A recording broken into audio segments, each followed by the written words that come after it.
Je suis la mère de Zibiabao Bertrand. Je viens ici faire le témoignage pour des raisons dans lesquelles il se trouve aujourd'hui. Bertrand Zibi, depuis le 16 janvier, il a été transféré dans une cellule au niveau de la prison centrale où il se trouve, cagoulé. D'après le reportage qui nous a été fait, il a été enchaîné, cagoulé, et il a été torturé par au moins 10 personnes. Jusqu'aujourd'hui, nous n'avons pas accès de visite pour savoir dans quel état il se trouve. D'après ce reportage, on nous a dit qu'il a eu le nez cassé, l'orteil brisé. Ma première fille qui se trouve aux États-Unis, sa grande sœur, a aussitôt appelé le consulat des États-Unis, l'ambassade de France, des États-Unis, et l'ambassade des États-Unis a bien reconnu qu'ils sont au courant que M. Zibi est torturé à la prison centrale de Libreville et qu'ils n'ont pas accès parce que nous voulions à ce moment-là avoir des informations sur son état de santé. Jusqu'aujourd'hui, nous n'avons toujours pas d'infos sur l'état de sa santé. Est-ce qu'il est soigné ou il n'est pas soigné? Nous n'en savons rien. Et d'après cette information, je me dis que M. Zibi, lorsque quelqu'un est cagoulé, enchaîné, on le frappe pendant des heures, il gémit. Mon fils a dû s'évanouir parce que c'est des moments qui m'arrivent en tant que mère. Et toutes les personnes de bon sens au Gabon comprendront bien cela, que quelqu'un qui est frappé, et on donne des coups dans n'importe quelle partie du corps, il a dû s'évanouir. Quand je pense à cela, je pleure. C'est pourquoi aujourd'hui, j'interpelle la communauté nationale, internationale, pour les faits dont je viens de citer. Mon fils il est en prison depuis 16 mois. Il est passé au tribunal. Au fond, on n'a rien trouvé. Pourquoi on le garde jusqu'aujourd'hui? Pourquoi il n'est pas libéré?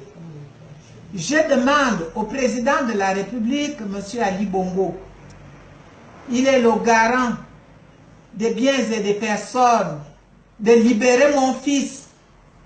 Mon fils n'est pas le seul qui a parlé. Ceux qui sont avec lui disent aussi à voix basse ce qu'a dit Bertrand à haute voix.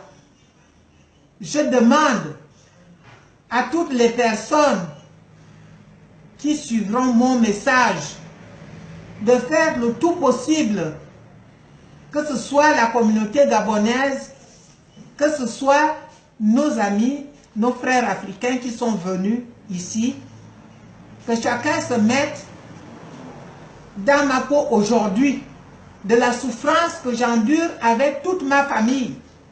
Bertrand est père d'enfants, 16 enfants.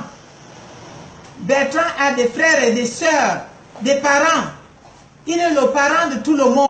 C'est un Gabonais. Il a parlé pour la cause du Gabon.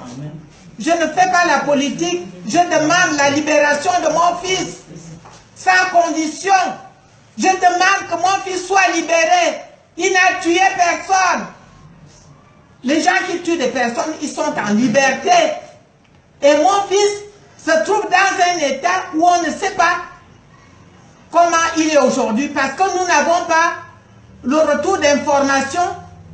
Les ambassades ne nous ont encore rien communiqué. Je demande à la communauté internationale de réagir. Le Gabon est un pays indépendant qui a signé la charte des droits de l'homme.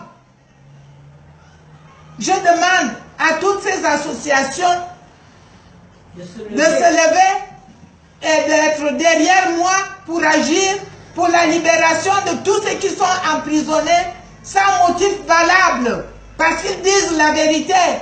Que mon fils soit libéré, que les autres aussi soient libérés. Et ceux qui ont continué à faire de la torture, au Gabon, la torture n'est plus autorisée. Le Gabon a signé cette charte. On continue à torturer les gens.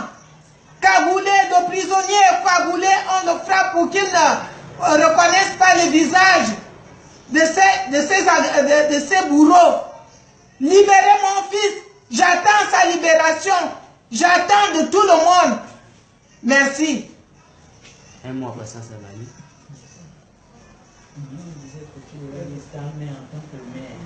En tant que mère, je vous demande d'être derrière moi, d'être derrière tous les autres mères qui sont comme moi, où les enfants se trouvent en prison.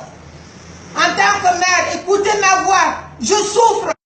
Depuis que mon fils, on nous a appris depuis le 15 janvier, je ne dors pas. Quand je pense à la façon dont quelqu'un, il est enchaîné et qu'on le frappe, ce qu'il peut subir, ça ne me donne pas le sommeil. Je ne dors pas. Merci.